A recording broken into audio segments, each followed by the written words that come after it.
Is that what you've written on the board there? Are those the lyrics? Yeah, Om Namah Shivaya, yeah. Until you get to that last verse. Namah means not to. Om is it's a Sanskrit. Om is written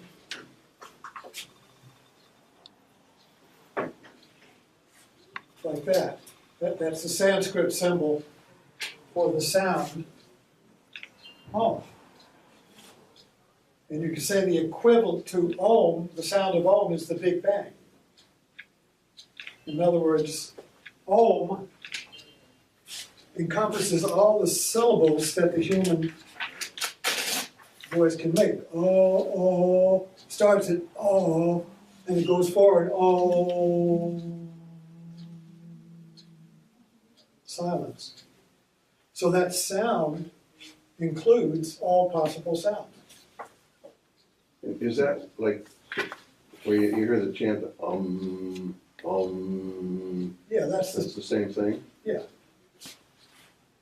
It's chanted. So it's a centering sound. And so it includes all sounds, because you can experience that when you say, oh, Om starts, oh, oh, oh, and then it ends in, oh, and then it drops off into silence, and then it starts again. So quantum physics, our cosmology, the way I associate it would be, that's the way we can understand the Big Bang. There's a black hole, there's nothing, and then you have creation. And it includes, but it's still going on. See, the Big Bang is not something that happened billions of years ago, and then it's still, we are the Big Bang. I mean, there's sound going on. Universe is vibrations. Vibrations is sound. We can just hear a very narrow limit, but everything is vibrations, you see. Just so we can hear a very limited section. But, hello. But so the Big Bang is a noise, or it started creation. So you could say, when God created Earth, he said bang, or Om. There's a lot of ways you can look at it, but that whole idea. But the point is that the way we look in our space-time universe of the West that we live in is kind of like something, the cause of anything is back there. But in reality, the cause is going on. I mean, we are the Big Bang, the ripple of the creation, still going out. You see, it's not like we're outside of creation and something went bang. We're out here outside of the universe looking, oh, there's a Big Bang. And it went that way.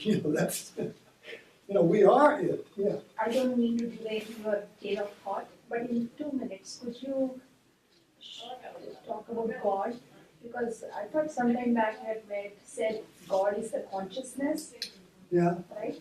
And when we say when God created this world, we see it's like God is like Shiva or somebody who created it. Yeah. Versus it's energy rather than a person or thing. Yeah.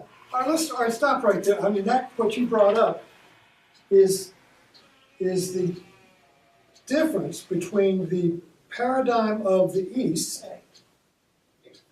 which is India, Asia, the whole thing, and the worldview of the West. These are totally different. Historically, they have been totally different, and now they're merging. Like in the 50s, we became acquainted with Jack Kerouac, Ginsberg, and all these poets, the beatnik poets and everything. There was becoming the awareness of Eastern knowledge. The first Eastern knowledge to come into the West was the Upanishads, which was Hindu scripture. But the paradigm in which this worldview is fundamentally different from our Western paradigm. Both are true, but they are contradictory, and so let me explain that. the fundamental paradigm of the East, which includes Hinduism, Buddhism, the whole thing,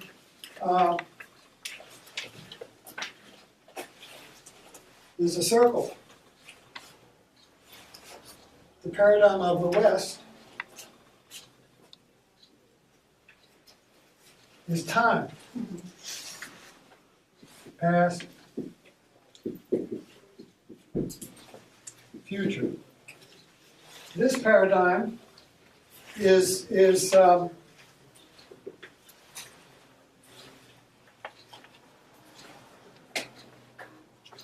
paradigm has no external personal creator outside of the universe. So the Western view is kind of like that of if you go back to the Bible in Genesis.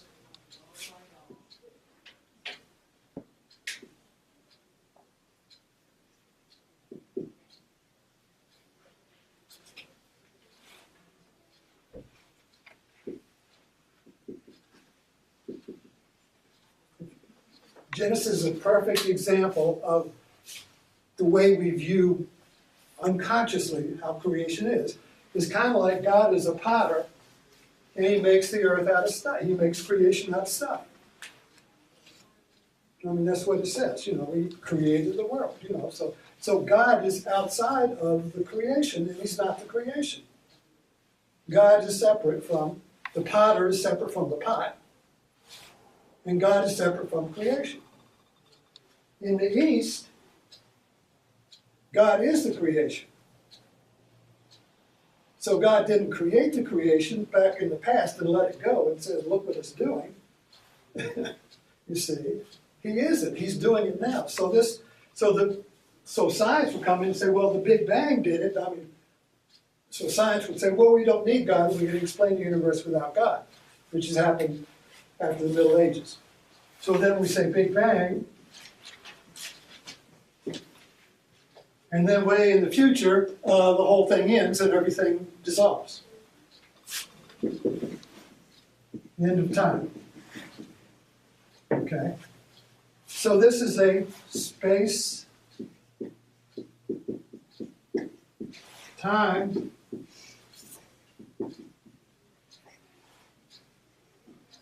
continuum. This is the Newtonian view of the universe. Newton saw the universe as something, as space and time that existed, and then you got things in it. That was the Newtonian idea, you know, and it worked to a certain degree. It was better than the view of the Middle Ages, you see, where the Middle Ages was kind of like this, where you have Earth and space, planets. See, so it was all sun, right? This was the Middle Ages view of Earth was the center, man was the center, and everything revolved, the sun, planets, everything revolved around Earth. So this was a different paradigm than this one, you see. So you really have to understand the idea of paradigm, because worldview, paradigm, shape, cosmology, ideology, but it's this, but the worldview is unconscious.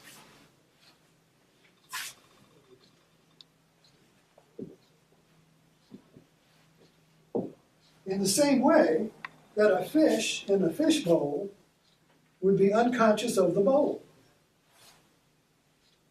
But the bowl shapes the water.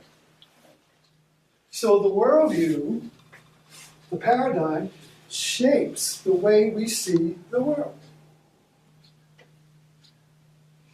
This is why it's so hard to understand this practice of the Buddha Dharma or yoga. You go into a yoga class, you know. Well, that comes from the paradigm of so let's take a look at this is the paradigm of the West, that was really cemented in Genesis. It's the idea that God created the world like a potter creates a pot. When the scientific method came along, they just eliminated the need for God, but they kept the same paradigm. So you don't need God to create the world, not the Big Bang creator. And you can put them together or not. You can say, well, God did the Big Bang. Or he didn't. You know, which it doesn't make any difference. They find experimental evidence for the Big Bang, and now they just found experimental evidence for what Einstein predicted was the gravitational wave. What gravitational wave says is that, see, this blows Newton out of the water, because Newton said that space-time existed absolutely like this blackboard.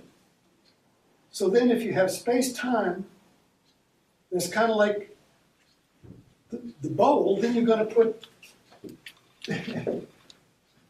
you know, like space-time is like the water, and then you put stuff in it. And then stuff, you know, planets, things, they're all kind of like billiard balls bumping against each other. And then they follow laws, so you can figure out the laws of cause and effect mathematically, you know, so you can figure out what's going on here and how to make stuff. But it's all based in an idea or a worldview in which space-time is absolute by itself, and then you put stuff in it. Well, then Einstein came along and said, well, no, it's relative. Everything is relative to each other, which is basically what Buddha said. Everything is interconnected. So they come together here. So Buddha said everything is interconnected. There's no such thing as separate. There's no such thing as a separate thing, independent of other things. But what do you mean by separate from any other thing? All right. Well, just like here, when we are, you see what happened. See, the Newtonian worldview has become our common sense. Right. We've been taught it. This is the way we're just born into it. Yeah, We don't question it. it's there. It's as we see it. It's Right. there. It shapes our perception. Right. It's the framework. It's the framework. See, the worldview is the framework in which we find meaning. Right. If we don't use that framework, we could be psychotic. So I was just watching Mad Men, and we're in the final season, and the computers came to the ad agency, big IM computer, and they put it in the lunchroom in the middle of the room, and the huge, the computers then, big IBM things, a huge thing, and it hummed, hum. And one of the copywriters went mad. He became paranoid. You know, the computer's alive and it's trying to take over my mind. You know, when he became, and everyone else says, it's just a computer. And he was saying, no, it's going to kill, it's going to take us over. It was kind of like Space Odyssey. Just, you know, what he saw was the computer taking over human beings, but he was seeing it in a psychotic way. So when the paradigm cracks, we go crazy, or we become Buddhas. There's no difference between a madman and a Buddha, or a saint, or a sage. In other words, in India, this is very evident, because you can go by a landfill and see some guy in a loincloth sitting on there, and he might be a saint. If he looks at you, he can heal you. You know, I mean that. But they don't. They're just separate from the world. I mean, to the worldly person, he's crazy. But to the disciple, he might sit down there and bring him flowers. I think we will follow your lesson today. I'm sorry that I derailed you. Well, that's okay. But this is important. I don't know if I talk about this in every. You have talked about all this very nicely Okay. in one of your classes. Okay, I just don't know if I talk. Anyway, it's always. But This brings us back here, because It boggles my mind, I can't. Because what, you see, what's happening today is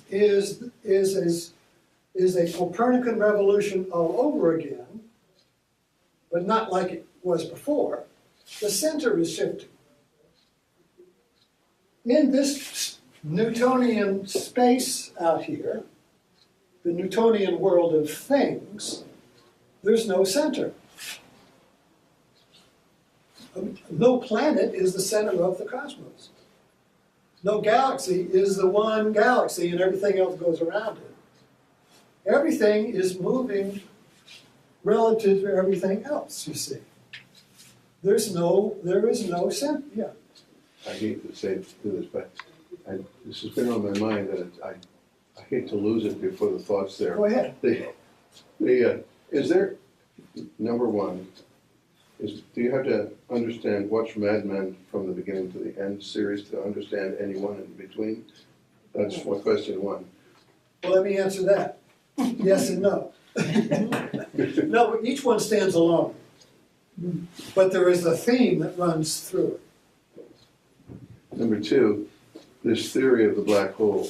Is there telescopic evidence of a black hole, or is it a theoretical concept? All right. And Now, is the power coming from the black hole or the surrounding forces around the black hole? Well, that, I'm glad you brought that up, because I'm not a physicist. All I know is what I read on the internet. I mean, you know, or what I pick up, you know, in other words. But how it,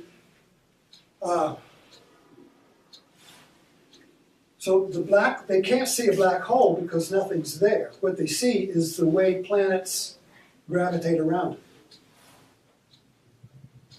So it would be like if you had a sheet of paper and you put iron filings on it, and you put a magnet underneath it, and it created a pattern, you would say, well, something is causing that pattern, but no single iron filing is doing it.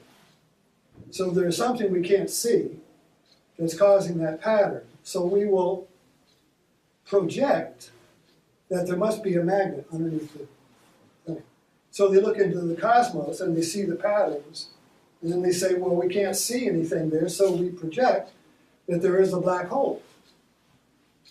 Well, Einstein projected, well, there has to be a gravitational wave that bends space. So this space-time continuum that Newton said is just absolutely static, like space. You know, like we say, this room here is what it is, you know, but in the gravitational wave, this room could be bent, but we would perceive it as we do now. We can't see the bend because we are the bend. The fish can't see the fishbowl because he's in the water. We're in a gravitational wave, but we can't see it because we're in it.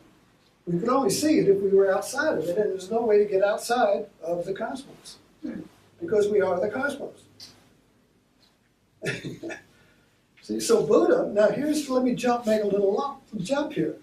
So we have our mind with thoughts running around like planets in space, right? So we have a mind full of thoughts and emotions and ideas and crap and good stuff, all blah, you know.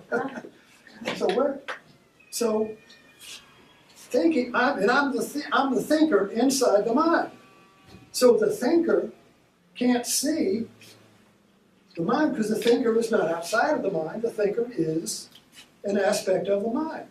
Thinking is mind, and if I believe I'm a thinker, you see, then I am believing that I'm outside of the mind while I'm inside the mind.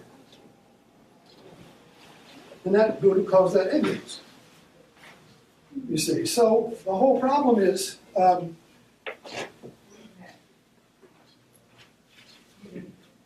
is there anything that is outside of the mind that can be free from the pain of the mind?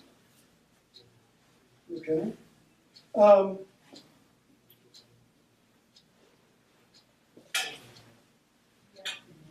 So changing this paradigm here, if we go back to the circle, during the Middle Ages, the Church really fought the Protestant Reformation and the scientific Enlightenment and burned all these guys because they were trying to change the whole structure of reality,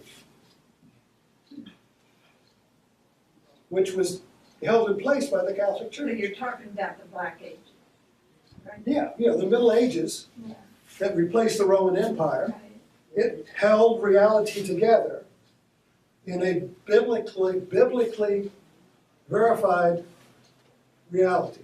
So the Bible verified reality, the sun went around the earth, the whole thing.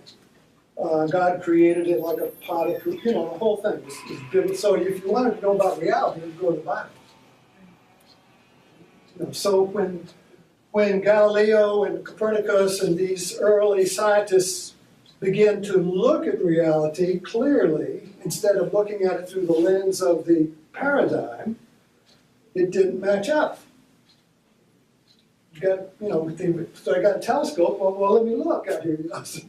No, the sun is not going around the earth, even though when I get up in the morning, the sun is coming up here and it goes down over there, so it must be going around the earth, you see. That's common sense.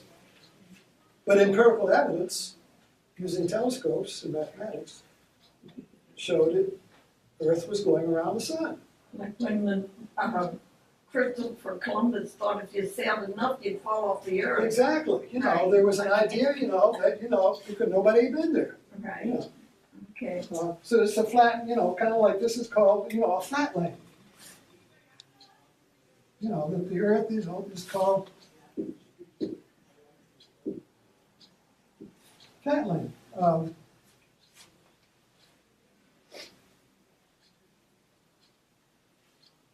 Okay, so when we apply this, obviously here,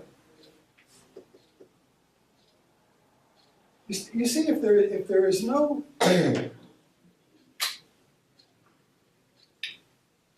if I get dizzy, if I have vertigo, what I want is something I can hold on to. We all experience that. If I got the vertigo and I got to get from here to there, I want a cane, or I want, this is this is where my 102-year-old mother navigated. Her house was arranged so there was a piece of furniture. So you're always close to something steady, right? So our minds are always being threatened by mental vertigo. It's called a nervous breakdown. A nervous breakdown is when we have nothing steady to hold on to. And we kind of feel like we're being sucked into a drain hole. Whoa, It's kind of like when you stick a microphone next to an amplifier with wow, wow, wow, wow, wow, wow, wow. That would be the mind losing its center. So I can't tell what's real or not. I lose my balance. You see, I only have balance when there's a center.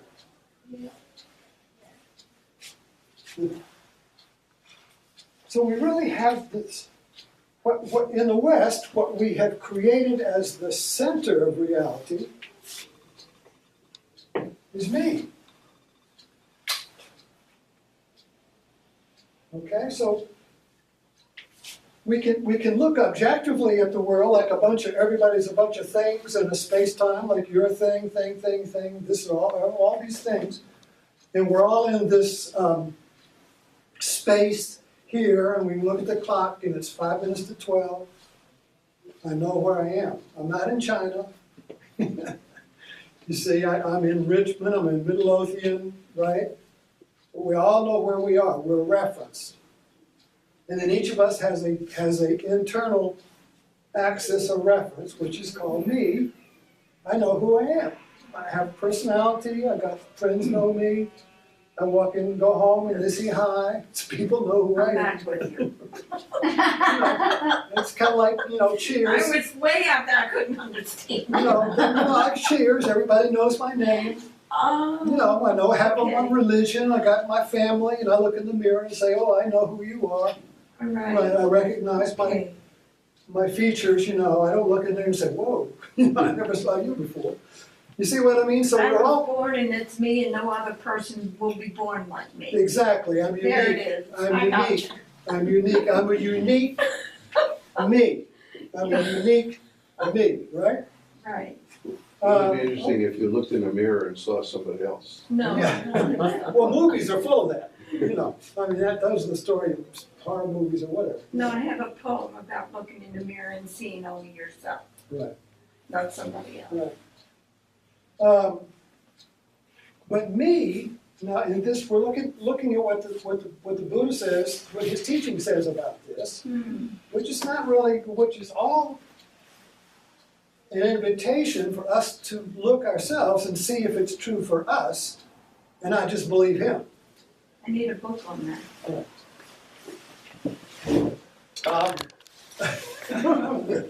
That's the feedback of the mind that loses its center. You know, whoa, you know, you turn it off, turn the mind off, turn the mind off. Okay, so that's when we start meditation. You know, we experience the pain of the mind, and we discover that the pain of the mind is not caused by the world, but by my own mind.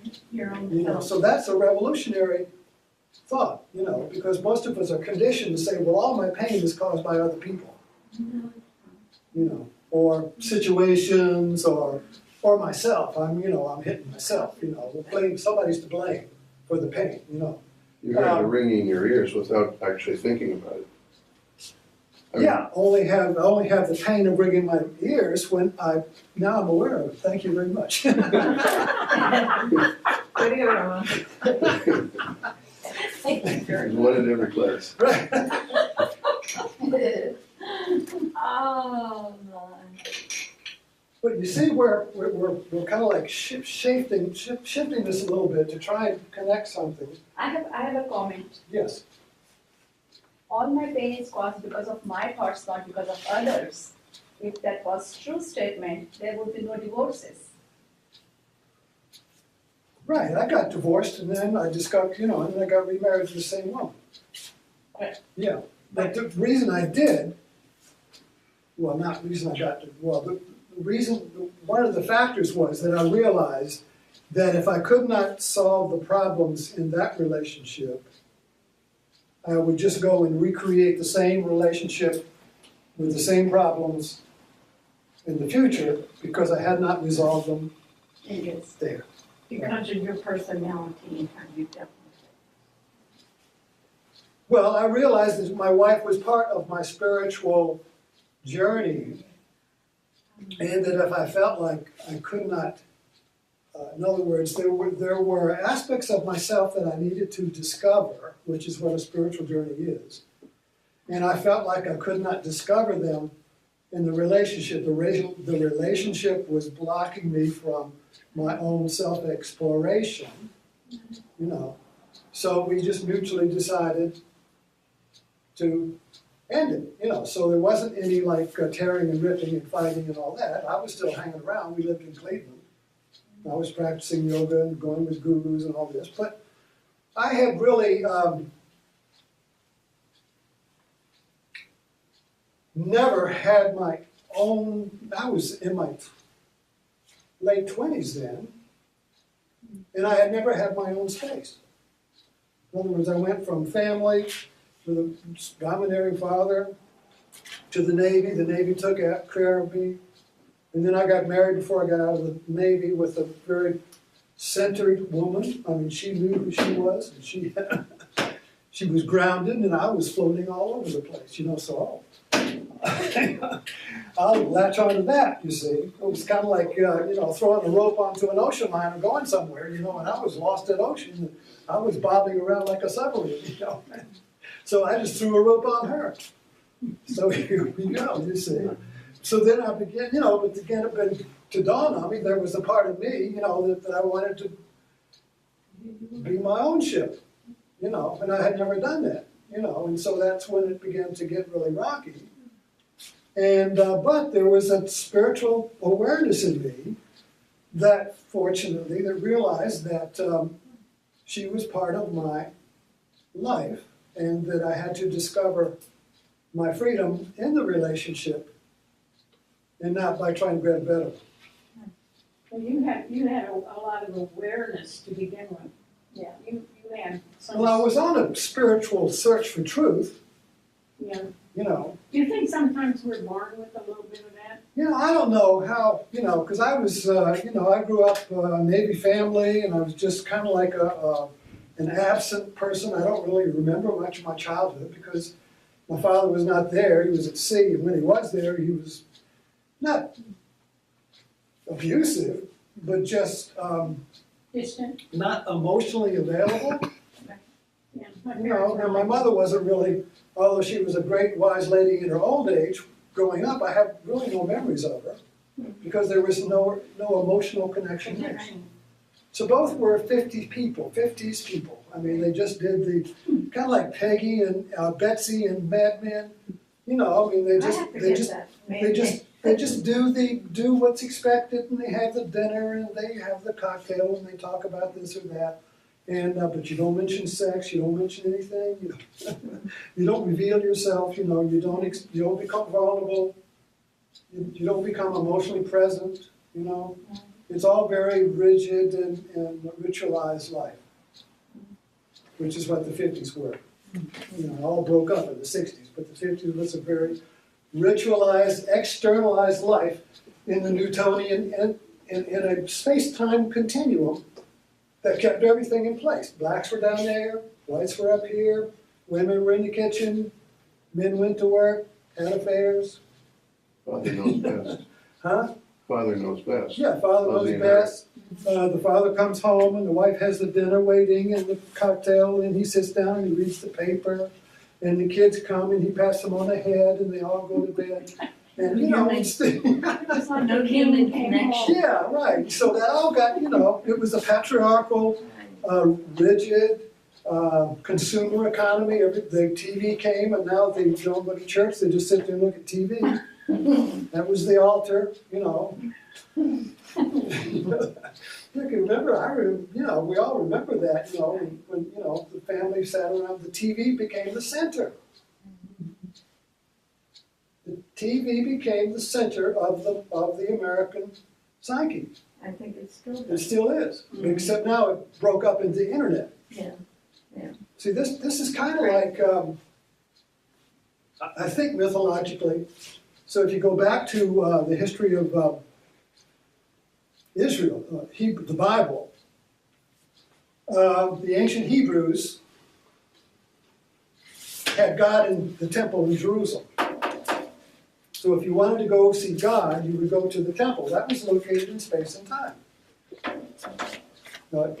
Hindu religion is like that. They'll have a temple, and there'll be a god in it.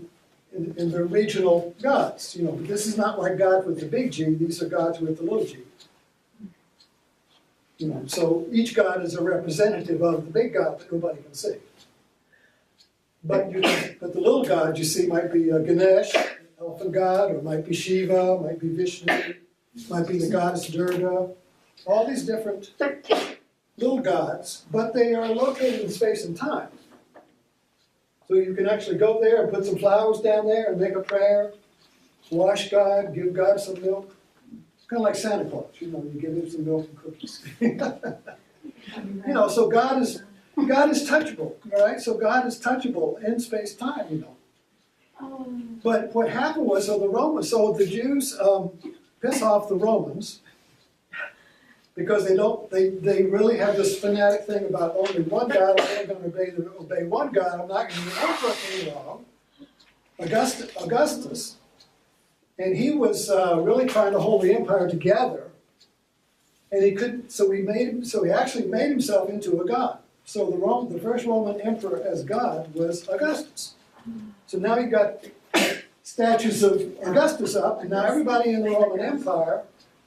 You can do what you want. You can have your own religion, you can have your own tax, everything you can do. All you have to do is pay some taxes to the empire, and you can do what you want. So that held the whole empire together. It's a big empire, held it all together. There's no communications then, you know.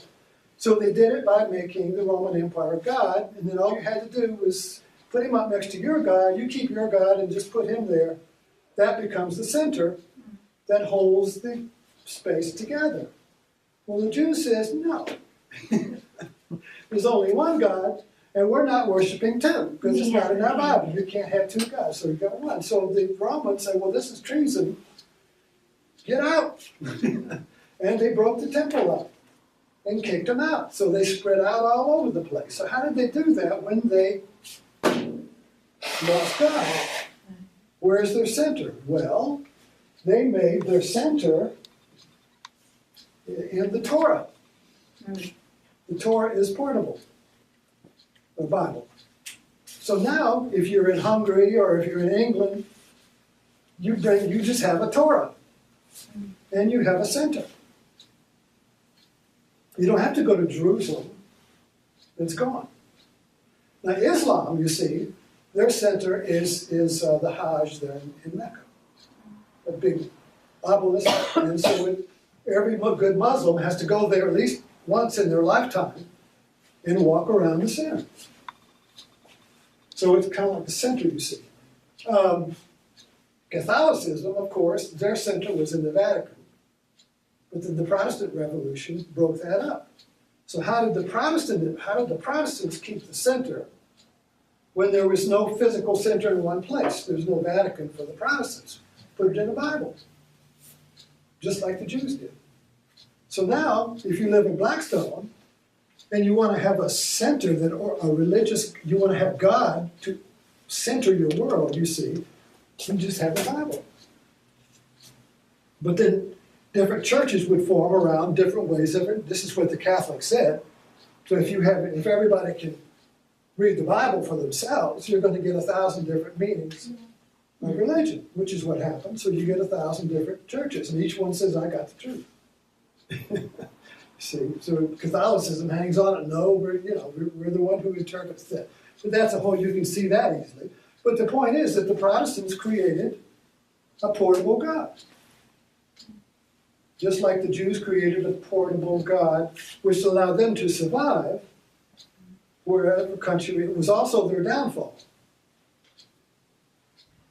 You see, because when they integrate into another culture, they don't integrate.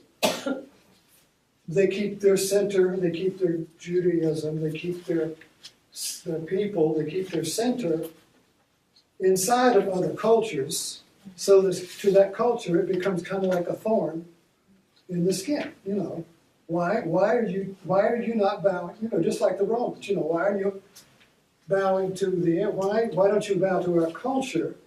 Why do you keep yourself separate? You see, so it became a way for them to survive, but it also became their weakness, because then historically the culture would rise up and kick them out and keep their money.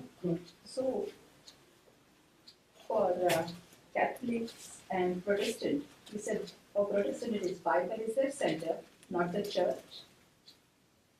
Well, yeah, well then the Bible then will create a little church around it. So you go to Blackstone, you've got mainstream Protestants, you got your Baptists, you got your Methodists, you got your Presbyterian. Those are right down in the middle of town. And then you go on the outside, you got your Pentecostals, you got your Line of Judas, you got your Methodists, there's a different kind of Methodists, you know, all got all this outline, you know. Yeah. But they all are the center. So all these are little tribes, like the tribes of Israel. Each one goes to that little church. These are my people. Here's where I feel comfortable. The preacher interprets the Bible for us, you know, so this is my little thing, you know. And then over here you've got another church, and they're all things, but the Bible's in the middle. But then you just have a preacher of that particular denomination who's going to interpret the Bible in the framework of that belief system, you see. So you have these, but it's all Christian. And they all point to one God, hopefully. You see, but each one of these would be a form of God, you see, in the same way that in ancient civilizations you had, or in India, you have Shiva and Vishnu and Brahma and all these different forms of God, but they all point to the black hole. They all point to the unconditioned God, you see. They all think the black hole is who we think it's God, we think it's Buddha. Well, I said black hole. Do you mean Big because Bang? I said black hole, pardon? Did you mean Big Bang, not black hole? No, there's two different, Big Bang Was when everything came up. is when stuff appeared. Yeah, when it was, Okay, out of nothing. Well, the nothing is the black hole. So when they look in space, you can't see the black hole. Yeah. But you, as I said before, you can project there's a black hole because everything is going around it. But there's nothing there. And it has gravity and stuff goes into it. So there's a whole bunch of theories about, well, where does it go on the other side? so think, Maybe we're coming out of a black hole. thinking of Jesus Christ, I mean, he was a man, and then there was no, like you or I, he was a man. Yes, And he had the form. guy that is supposed to be out there higher than him is only a thought. Right. And that's what I'm, All right, let's That's stop what right. I'm glad you brought that up. I'm Let's- trying to tell myself that. all right, let's look at that. Let's look at that, because Yes. all right, so what, There's not really him up there, it's what we feel and how good of a person we'll be in life. There it is. all right. Now, I'm so glad you did that, because what you did there was follow this particular model here. So here's me, and here's the world, right? Right. And then here's my little Bible or whatever thing is there. And then I would say, well, God is out here. And the way we structure God in this world is that he has a will, and he has a purpose, because he created it. And then us here, you see, is either going either or. We are, you're gonna TH. We're either going with God's will or we're going against it. You know, that sin, right? But this is the plan out here, you see. Right? So this is the plan, and it's up to us humans Make it good. to choose to go with it or against it, because he gave us free choice. That's the way the story works. But the assumption is that there is this God outside of the cosmos. Well, where is that? I mean, so we're very aware of space-time, and you can look at a telescope and see to the end of time, send a spaceship up there. There is no heaven. There's no God cloud. There's no guy sitting on a cloud. There's no hell, no purgatory. You know what I mean? So this really hits that, creates a contradiction between the world we believe is real Right. and the world we want to believe is real. Mother Teresa. You know, so the problem is not with God, but with the way we frame with God. So is God, is he out there in time or outside of time? If he's outside of time, then he's not out there. Because there is nothing more. So he's here. Yes. It's easy. So if he's here, then he's here. Yeah. So if he's here, does that mean, and I'm here, and God's here? Huh. Well, is there a boundary? It's like there's some invisible wall, or there two? No, Yeah. it's all one. But we perceive it as two. So, one. So if everything is one, then there is no fundamental separation between anything in space-time. Space-time means separation. This is here, that's there, and you can map it out mathematically, how far this is from that. And if anything exists, then it moves. If there's any movement, there's time. How long did it take to move from here to here?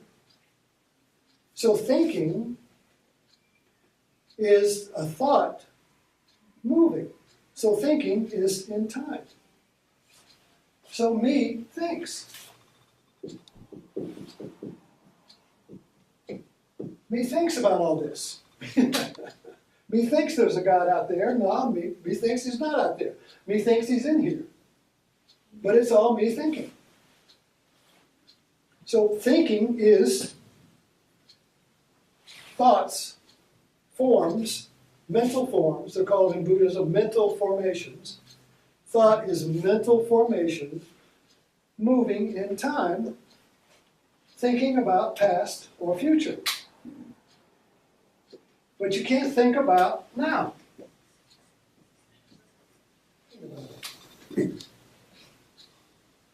So the only way to be now is to stop thinking. And that we don't want to go there, because if you stop thinking, where's me going to be? You see, me wants to be there, to think about stuff and experience things. Me wants to be separate from now, so me can be there to experience now, but me can't experience now because me is outside thinking about now. Right? So what we do is that we put now off into the future and say, well, I'm going to practice Buddha Dharma, and so I can get to now in the future. But when I get there, I'm still me. Yeah. I think I have two questions. Yeah, the first one is to close the loop. You started with religion and centers. How each religion has certain centers Yeah. for church or whatever, Bible. For Buddhism or Buddha, what is the center? Is it breath or what is it? All right, so what Buddha says is that there is no fixed self, there is no fixed me in time, because now is not in time. So what is its center? There is no, everything is the center. Now let's go there. You're good, you're bringing me back to here. So is there a center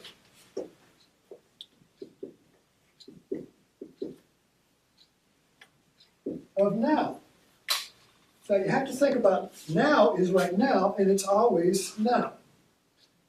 What I just said was past, and now I'm saying now, and what I just said is past, and now I'm saying now. But I'm always now. We are always this present moment. If you were in the past,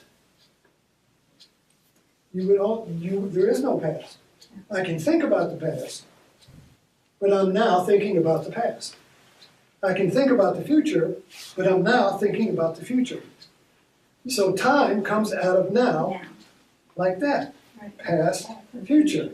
And as I move along, time moves with me. I can go to town and I can think about the past, I'm thinking about where I'm going. I got to get to the store, future. So I should have gone somewhere past, you see. But wherever I go, I'm this. It's like a GPS navigator. make the future your good space. Well, you can't make the future, Oh. because I can't, Just see it. Oh, I can't reach into the future and fix it. You see? Now, what you may be talking about is an intention okay. to do better. Yeah. But I'm only having that intention to do better if I think I'm doing bad now. Oh, okay. If I think I'm bad off now, then I'm going to want to do better in the future. But if I think I'm doing bad now, that's only me thinking about now. That is not now. Now is always okay. I can think it's terrible, then I'm in time, I want to get out of it. But the actual now is eternal. at the end of the world, it's still gonna be now. When we die, it's gonna be now. I don't die in the future, I die now. So I have a question. So what differentiates, so if God is in me, Right. right? And it's not like in head or heart or anywhere, right? Because I was watching this something today on CBS. The guy, he has an artificial heart. Yeah. In Hinduism, I grew up. Yes. It's saying that God is in our heart. Yeah. Okay? And now this guy has an artificial heart. What happened to God and he's still alive? So it just threw me off so big time. So the Well, that question was- is, Right there, Yeah. you say God is my heart, well then we're saying that that physical heart is like the temple in Jerusalem, God's in the temple. yeah, it's just, But then you blow up the temple, you know, there you go. where you go. So you need to have just a reference point. Well, let's go, I'm glad you brought that up. Let's go back to this center. Nothing. So the black hole, getting back to that metaphor, the black hole has nothing in it because you can't see anything. You can only see something. If there was just one little grain of sand, there would be something in it, but there's nothing there. So the human mind, we can't grab hold of that. You know, we really can't grab hold of that because thinking can't go there. Thinking is something. So I really can't go there. But what Buddha's saying is that this is awareness. Prior to thinking. In other words,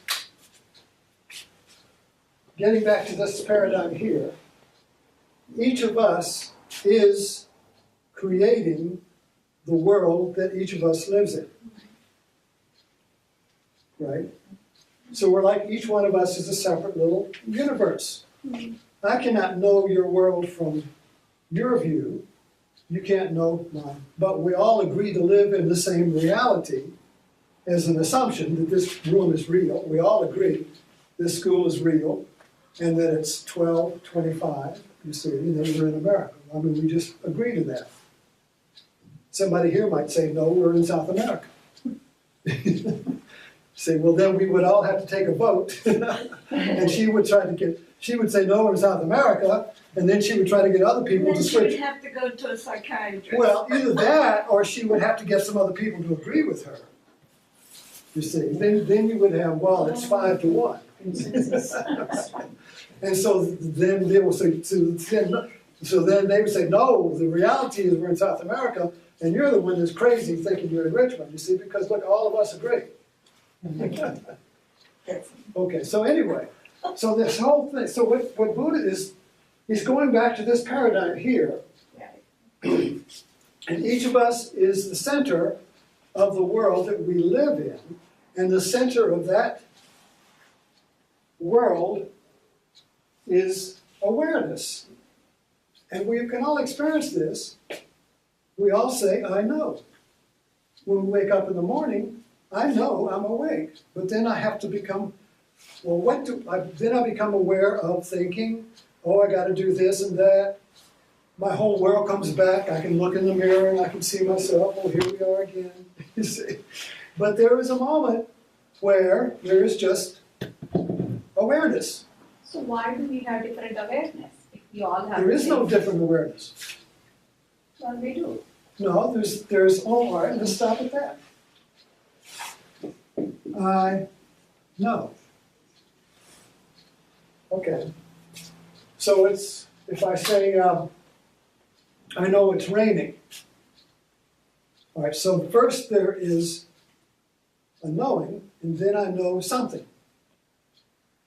Okay. As soon as I say I know something, there can be a disagreement. Then you would be aware, well, it's not really raining, you know, or you could, whatever. We could begin to have disagreements about the something that each one of us knows, you see.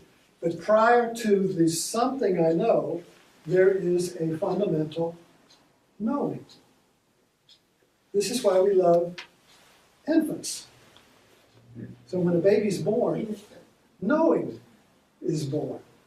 but the baby doesn't know anything, okay? The baby we look in the baby's eyes, and we smile because we see our own knowing. We see our Big Bang. You see me before I had a face. See, Before his mind was you see what I filled mean? with negativity. Yeah, you see what I mean? Yeah. Yeah, you see what I mean? We're born knowing, and then we're indoctrinated by our culture, and we begin to know Yes. stuff. Yeah. And then we develop habits, and then we develop fears and feelings of unworthiness and all the crap. And then we have this big baggage of world we carry around us, but in the center of that is knowing. Maybe what I meant is different consciousness, is it? Well, there isn't any different. You see here again, in the black hole, there is no time. This is before time. Knowing, but babies are before time. Yeah. Animals, we love animals. We like pets. Why? Because, like with the baby, they connect us to knowing. A dog knows you, but they don't know your history. They don't judge you. There's no good or bad, there's just you. I just know you. You see, but it's that knowing is prior to thinking, which divides the world into good and bad stuff, and wanting to be there instead of here, and all that baggage, you see. So animals are really connecting us to our primal knowing because we are the cosmos. We're all the same cosmos. So the question is the cosmos aware? Is the cosmos, there is stuff in the cosmos, we can measure that in space-time, but is the cosmos knowing? See, our view is that it's just dumb stuff. You know, this is just a hunk of plastic. But human beings made it. So we put intelligence into this thing because it plays music when I want to, you know. But this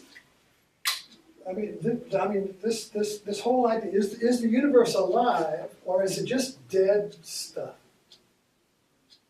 You see, this is a really heavy question. You know, is the universe alive? The universe doesn't know things like I know stuff. I mean, it's not like the universe is thinking about me. But is this fundamental knowing? Where does knowing come from? If the universe was just spaced out of stuff, did knowing just suddenly come in somewhere? That's what people say, well, there's aliens. Aliens came in and brought it, you know, because we wasn't here. It was just, just rocks and volcanoes and stuff like that. Where did knowing come from? Well, had to come from, that assumes that it wasn't there from the beginning. You see, so if it wasn't there from the beginning, then it had to come in from outside. Well, then it came in from maybe some other alien, but they're in the cosmos too. That doesn't solve the problem, yeah. So what differentiates saints in India versus me or us? What is the difference? Between a saint in India and... Remember you were saying saints in India, they can look at you and they can heal. Okay, well, I met a couple. Right. What I'm saying is, what is the difference? Tangibly, what would you say? Is it awareness, consciousness? There is no visible difference. No, not visible. Yeah. We know what we are talking about. Knowing. Knowing. All right, so when I met my first guru, Swami Rama, it was like meeting myself. What I was meeting was my own knowing. But in other words, he was established in that. He had no me.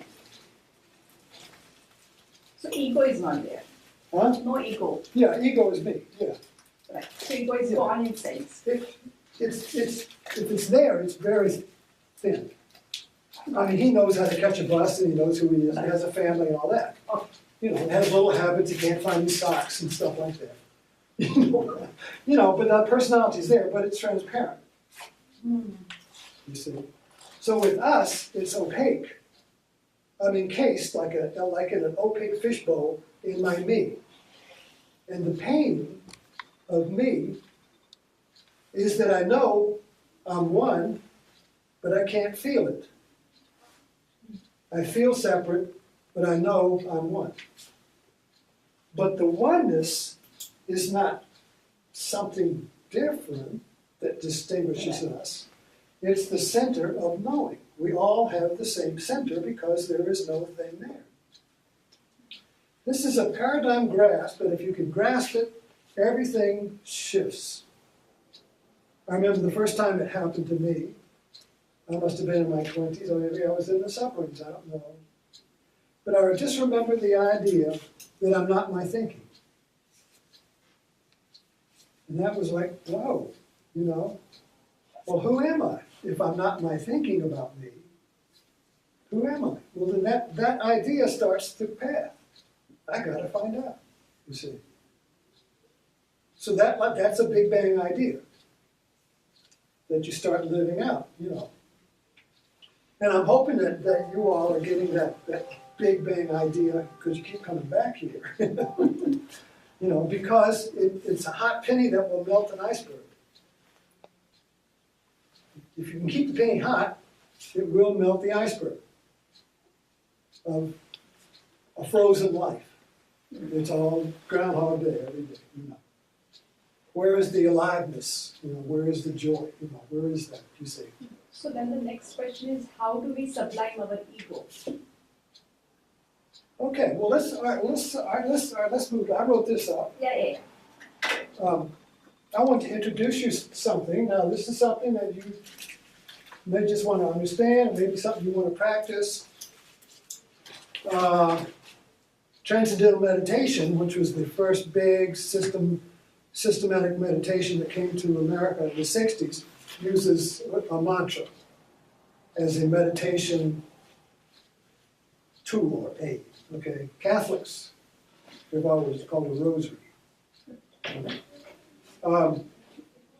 So I thought I would explain how this works and give you an opportunity to work with it if you feel inclined. In the Hindu tradition, which is the tradition of yoga, there's such a thing called a mala. And the mala is basically the best ones are, we always do, is the rudraksha beads. They're little beads, seeds that have little faces on them like a man. And so there's 108 beads that go around, and then there's one at the top. So when you say a mantra on your mala, it's called japa. In the Catholic, be a rosary. So you would say your mantra, mine was Om Namah Shivaya, Om Namah Shivaya, Om Namah Shivaya, Om Namah Shivaya. You go all the way around, come to this, and then you go back the other way. So you go like that. So you say, but what this does, and I've been doing this since 1970, is that it provides that if your intention is to quiet the mind, quiet the wah thinking of the mind, and that you really want to do that because you can't see reality unless the mind's quiet. If the mind's worried, wow, you can't see anything except fear. So the first step is to do a practice that requires an intention to quiet the mind. Now, when we do Yoga Nidra is a practice to quiet the mind. So you focus on sensation, on breath, on feelings, and all of these give you a center that is solid so you can see thinking running around you. You see? So what the idea here in this practice is to find something that is not thinking, that I can put my foot on, and then if my other foot, like a compass, if this starts running out in thoughts, whoa, whoa, I keep this foot centered. So this becomes my awareness opens up here. Thinking is out here, but if awareness opens up, I am aware of thinking. Who is it that's aware of thinking? Well, it's not thinking. Thinking can't be aware of thinking. I can be aware of thinking, you see. So I want to become stable in my center of awareness so that my mind doesn't just keep running out, into thinking. And if you go walk a dog, and they're on a leash, they just sniff every turd along the road. That's what the mind does. Unless you put a leash on thinking, it's just gonna get into trouble. You see, there's no, it just does that. That's what it does, you see. So this practice at the beginning level is trying to put a little leash on the mind so it creates the conditions for awareness to bloom, you see. And we can say, I see. So the way this practice works is that it uses thought to still thought. It uses the enemy to calm the enemy. If thinking is my enemy or my disturbance, you see, what if I use thinking to think? But I can't just use random thinking. So when I do a mala, when I do a mantra, Om Namah Shivaya, that's a thought, Om Namah Shivaya. I don't really care what the meaning of it is, so much as the intention. Could you just make up your own? Well, you can, but that's not really, the power of Om Namah Shivaya is that it's been chanted for 3,000 years. And I put up here the Lord's Prayer because you can create a mantra out of the Lord's Prayer.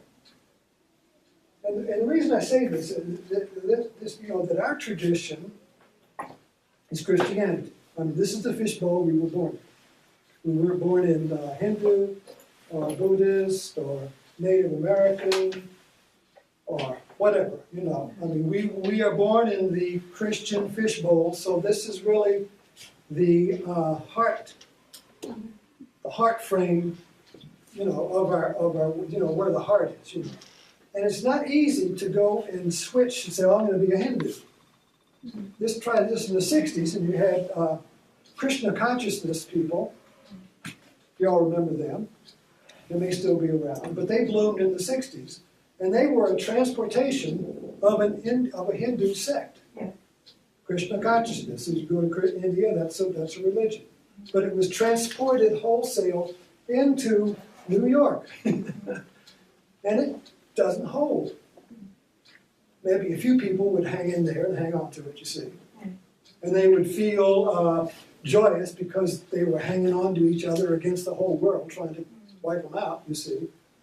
But it fades out, you see, because it's not our root. So we really need to use the tradition we're born in to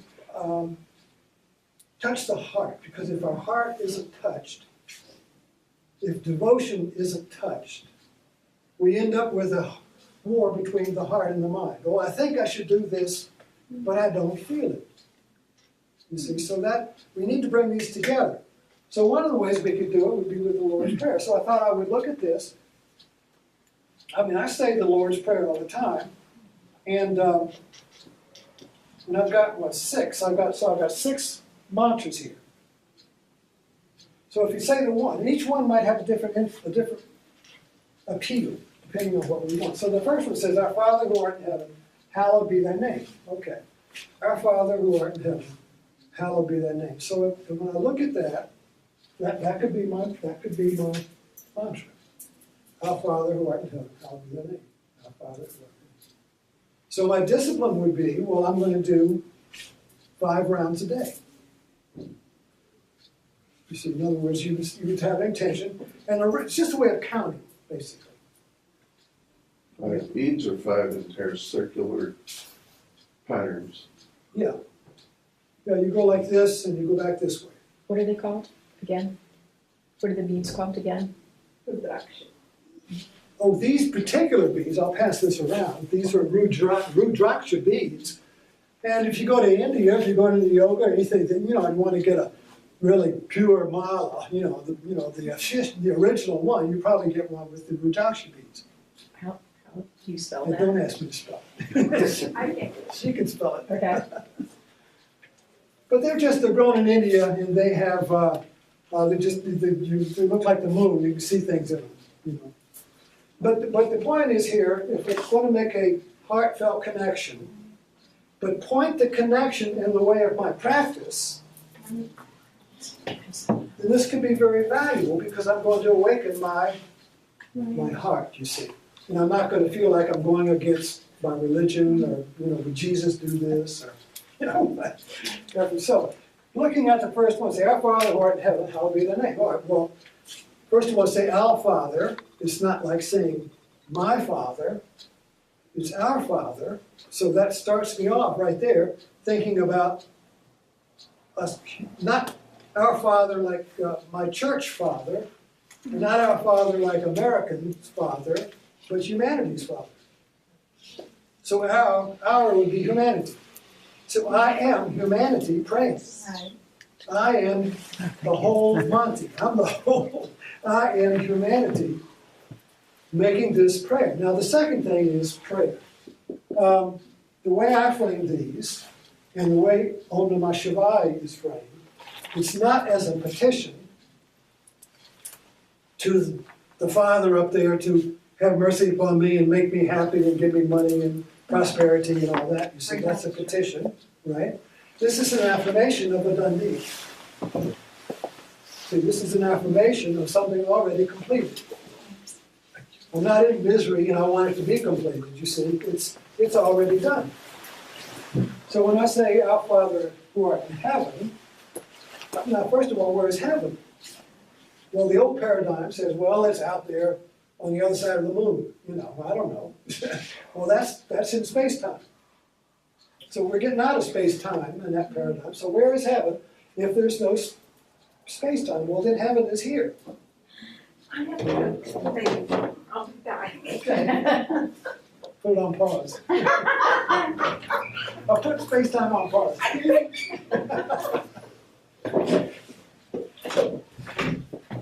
Since he's saying that, I want to make sure.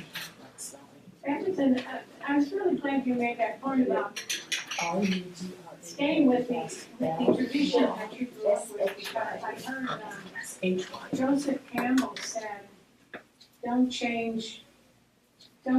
stay with what you, but I didn't understand why. Yeah. He said, stay with your, well, I'll call it tradition, Yeah. or whatever. Because, but it always bothered me because I didn't know why. Now I know why.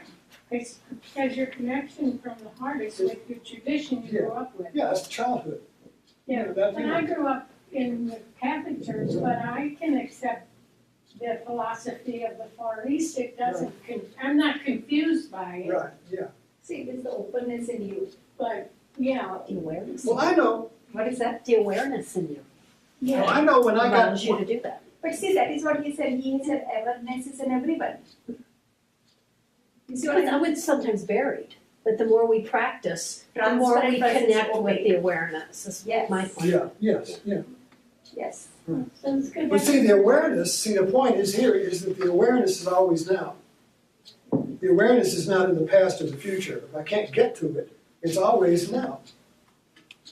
So I have to, instead of running in time, trying to get to it, I have to stop Let it catch up with me. and just be quiet. Just be still. And stop making effort to find it, and it reveals. It's kind of like the so many metaphors and stories of you're chasing the deer or something. You're chasing something, and you stop. You give up. I can't find it. And what you're chasing says, "Wait a minute!" And it comes back and looks at you. Remember the butterfly? Yeah. Then try to catch it and it comes and lands on your shoulder. Yeah, and the mythology of the unicorn in the Middle Ages, which was a secular way of explaining this, was that the only way to catch a unicorn, which was awareness, was for a virgin.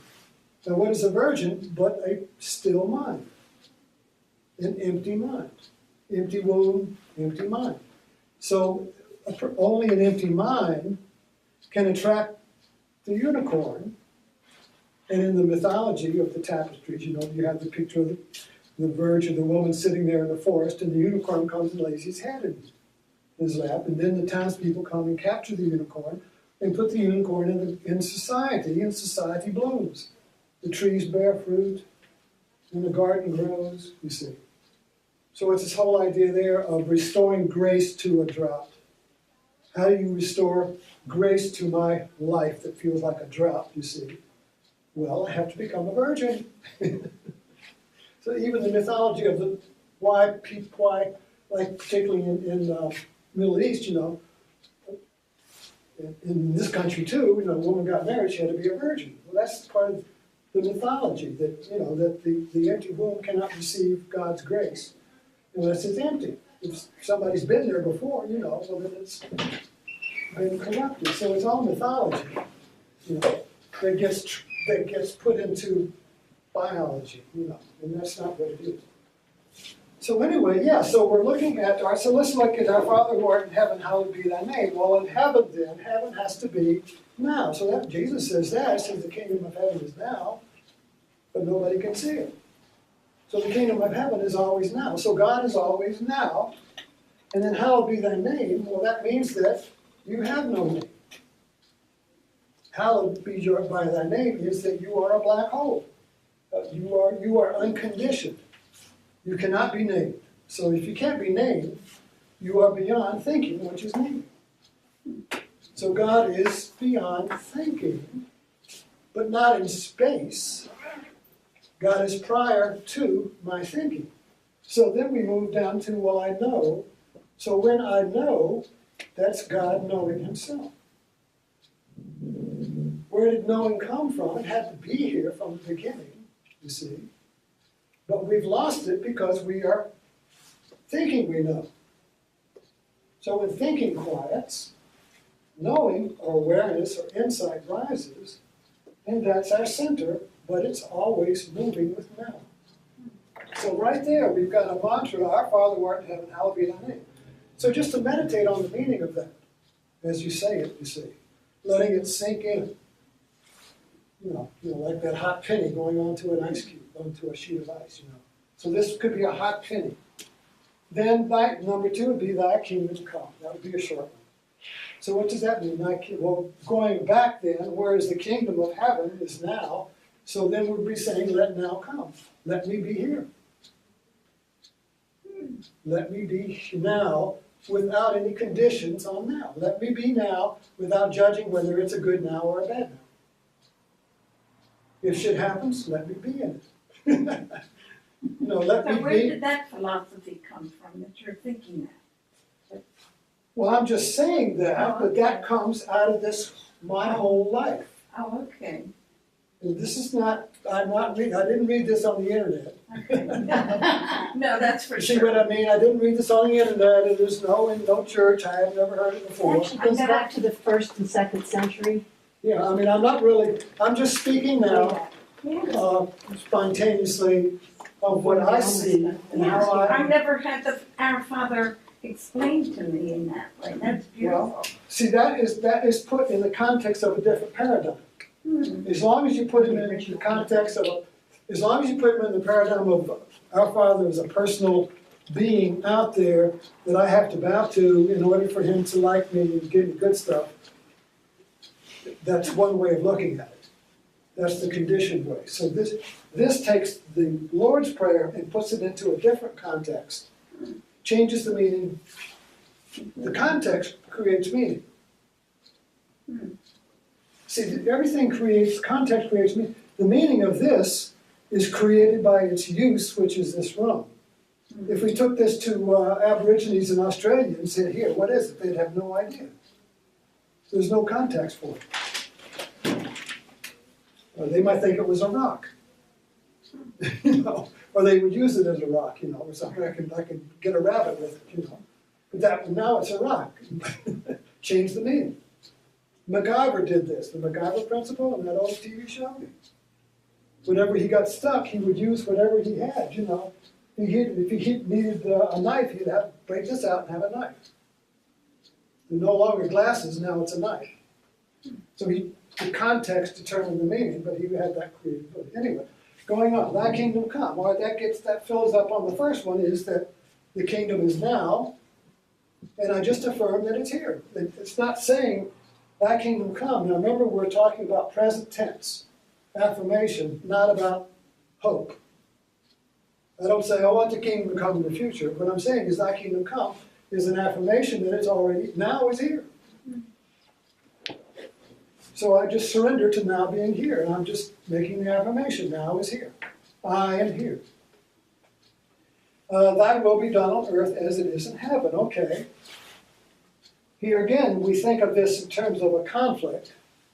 I want this, God wants that, and I want to eat Big Macs, and God says I shouldn't. I want a martini at 5 o'clock, and God says I shouldn't. Whatever. We're all caught up in that. Oh, why do I keep doing what I don't want? Why do we, this is St. Paul's. This goes back, what is evil? Why do I keep going against the Father? Why do I keep going against my best interest? Why do I do that, you see?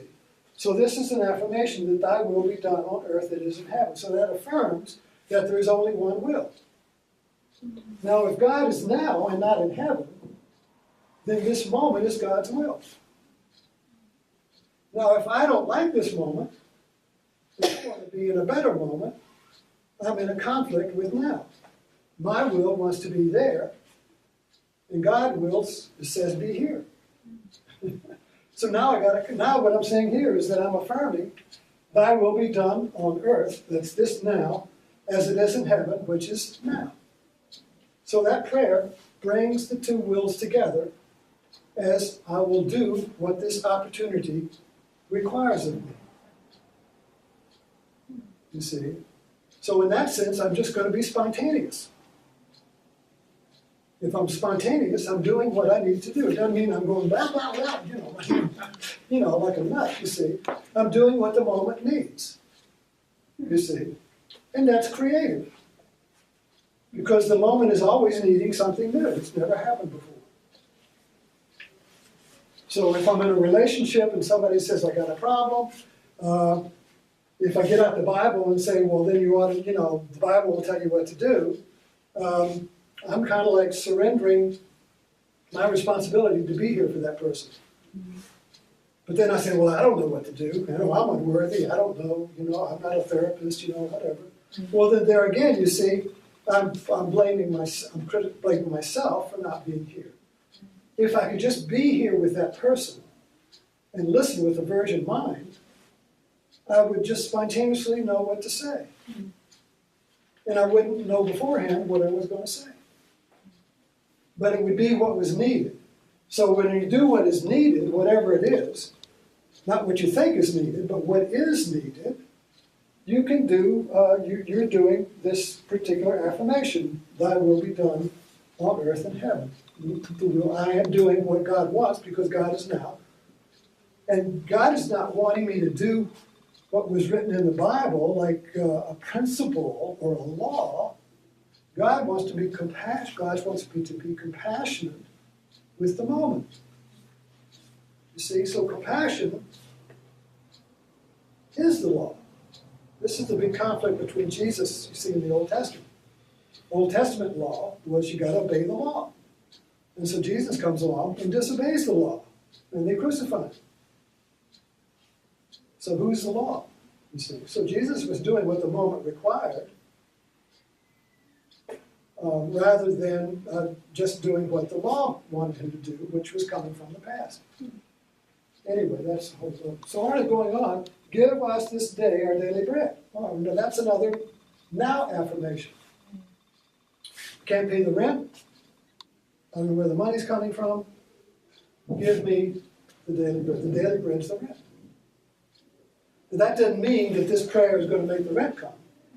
It's going to mean that I'm going to accept whatever the moment is the daily bread. So whatever this moment gives me, I accept it, you see, whether I got the rent or not. So it's not that I get what I want, it's that I accept what is given. It doesn't mean I can't try to get the rent. Just give up and say, let God do it.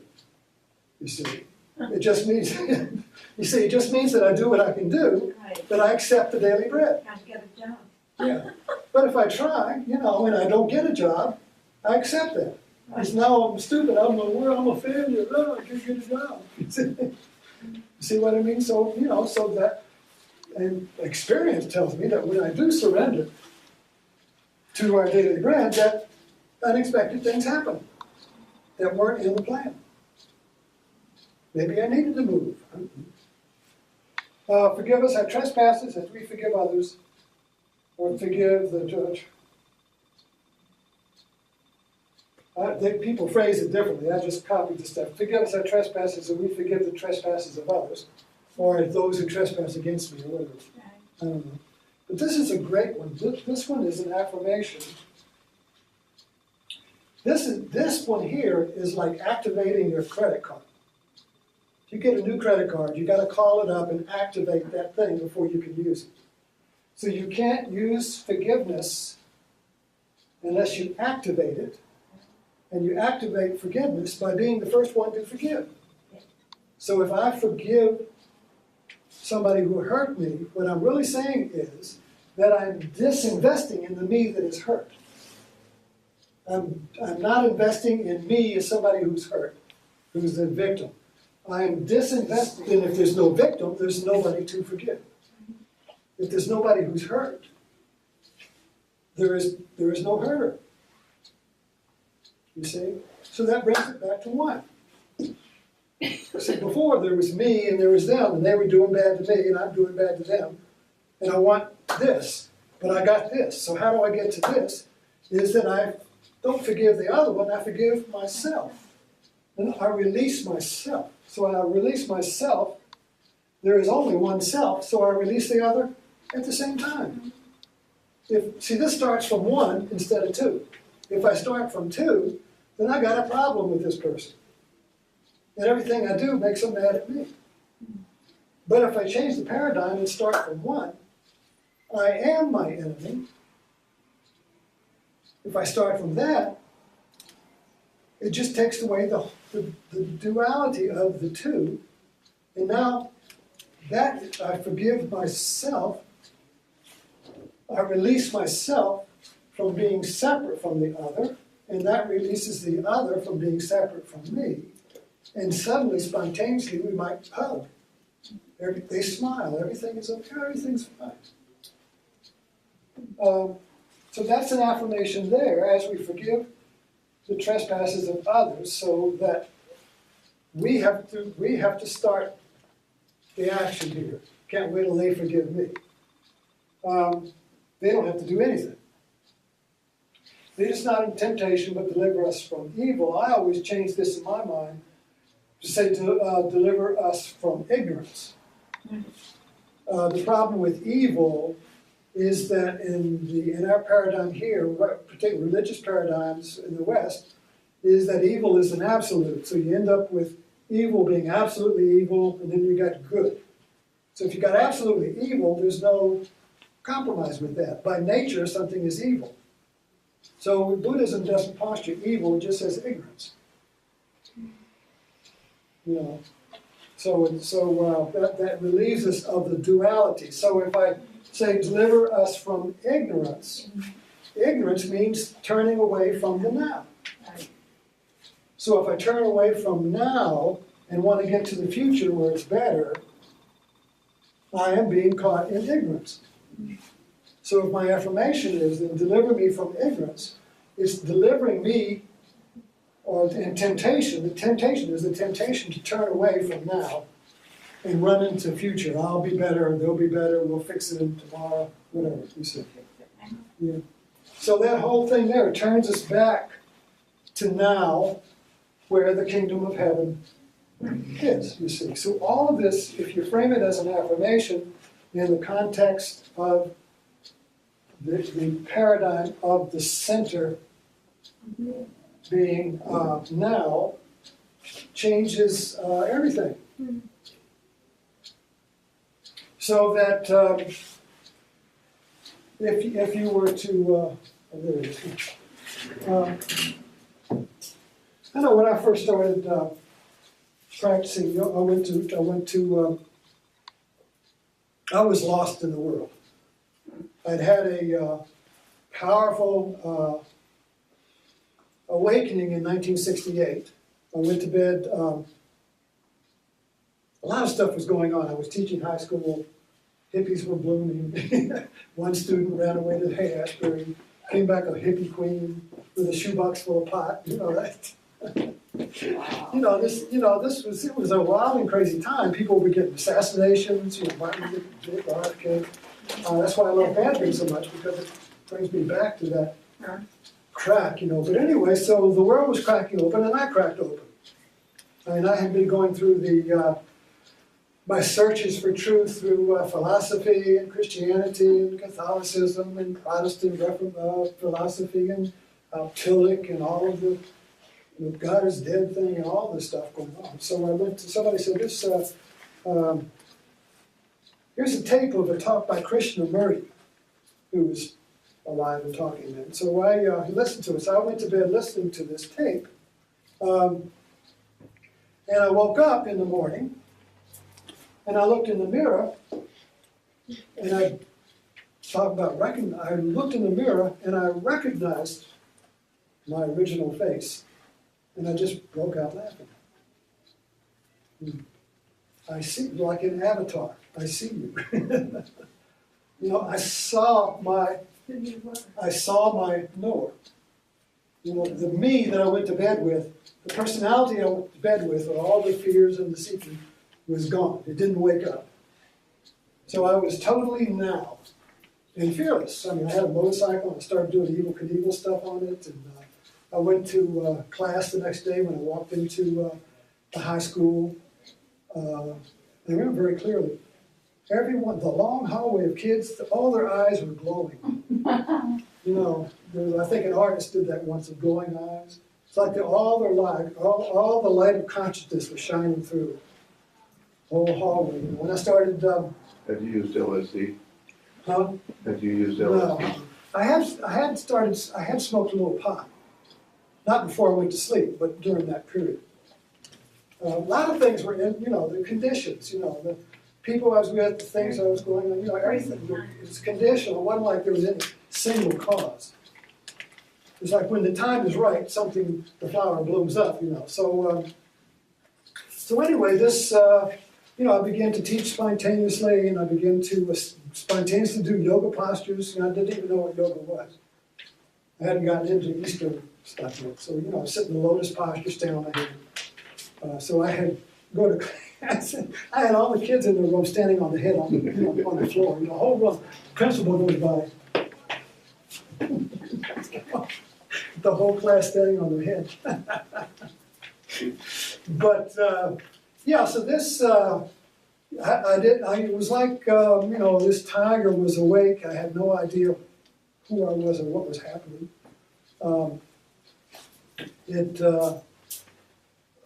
But I couldn't teach anymore. I just threw the textbook in the trash can, like in the movies, To Serve With Love, or those movies back then. When the teacher throws the text. Well, I literally did it. I just went, whoa. And I just started speaking Krishnamurti, I guess. And half the class came down in front, just taking notes like this, and the other half was in the back of the room. What's he doing? So that right there was a split in society. There you got the right wing and the left wing.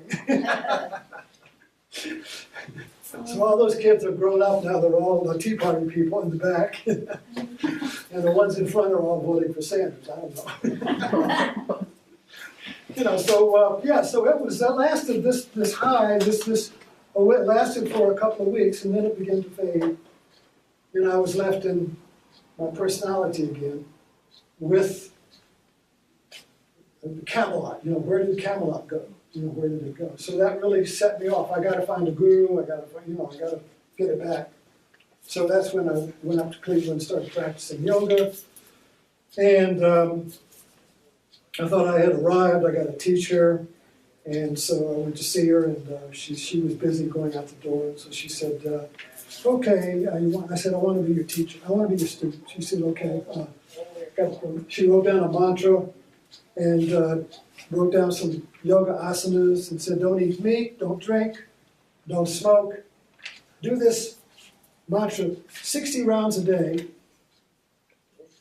that's about 2 hours, and come back and see me in a year. And I said, wow, is that long? And I was so happy, you know. But that too began to fade. You know, everything is impermanent. There is no arriving. You know, I'm arrived now. You know. So everything is impermanent. Everything is changed. And my great hope was for the guru to snap the fingers and bring back the awakening. You know, that's what I think I wanted, you know. And then I wanted to be a yoga teacher, which would be a way for me to find some kind of affirmation. I don't know. So anyway, we're running out of time. But anyway, so that really, I spent the 70s in guru yoga. Because after Alice, I went to found Swami Muktananda and went to India and that whole thing there. But yeah, that whole decade was really immersed in guru yoga, and you know, and I came out of it and went to Blackstone, and that didn't hold. You know, it was kind of like Blackstone was not very compatible to yoga, and when I moved there and moved into my wife's house where my mother was living, and I put my guru picture on the wall, and she looked at it with disgust and said, "You can't put that up here." So right away I knew I was in trouble. So anyway, I stayed in the, I didn't leave Blackstone. I tried to leave Blackstone, but just like with my marriage, I knew that if I left Blackstone trying to find a happier ground that was more supportive, you see, that was not what I needed to do. So I needed to stay in an inhospitable place where I practiced in my closet, and it became stronger. You know. So so now Blackstone people the other day somebody was at the barber shop and somebody mentioned my name and they're knocking on my door Sunday and said I'm interested in meditation, and we sat there and talked for a couple hours. Oh, it's really. Excuse me, Ms. Hall, your class was supposed to be with 1 month, I'm and people sorry. are trying to set up. I'm sorry. We not followed what somebody put together. Yeah, and they're waiting to get in. Well, we gotta go. So anyway, see you next week. Very good, thank you. No, it's past. Yeah. Really appreciate it. Lovely. Huh? Something different. It's like Joseph's coat of many colors. I I think love the you could teach the class. How do you